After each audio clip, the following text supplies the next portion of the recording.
Listen to a conversation between a professor and a student. Oh, Jason! Long time no see. How have you been?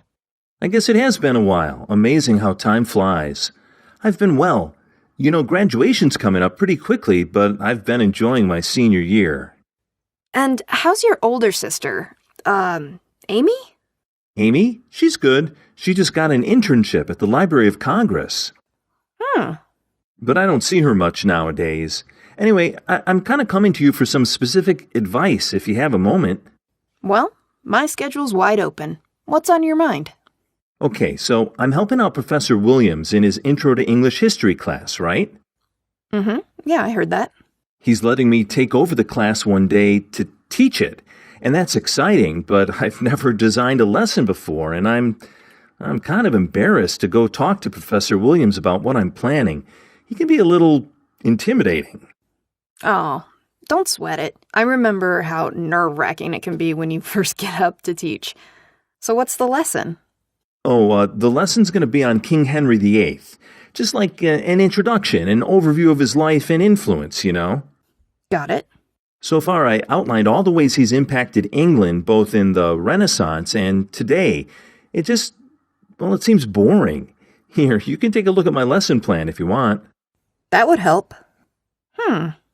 Well, I do think you've accounted for all the major elements of his legacy, but even glancing at the plan, I don't see any real focus. It looks more like a list. A list? Yeah, I guess so. How can I put this? All right, let me just ask you this. What do you think the most important part of Henry VIII's legacy is? I mean, what do you think of his overall stature as a ruler? What do you mean? Consider his place in history outside of England for a moment.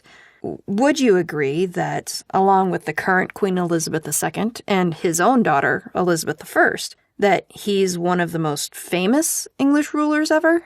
Sure. We don't learn nearly as much about kings like William III or Stephen of Blois or Richard II, even in really in-depth history courses. Exactly. Why do you think that is? A number of reasons. He was married 6 times. He had 2 of his wives beheaded. He was famously fat by the end of his life. And he went from being a staunch Catholic to, defying the Pope and founding his own church. Henry VIII was kind of larger than life. Exactly. You can paint a really engaging picture with that character. You can deliver the dry facts during the story, but you might want to keep the class's attention with a bit of a flourish, with focus on those over-the-top details. Does that make sense? I think so, yeah. That's a great point. Maybe I should try out the lecture with somebody willing before I have to actually give it, like rehearse so I can tell the story better. I think that's a great idea.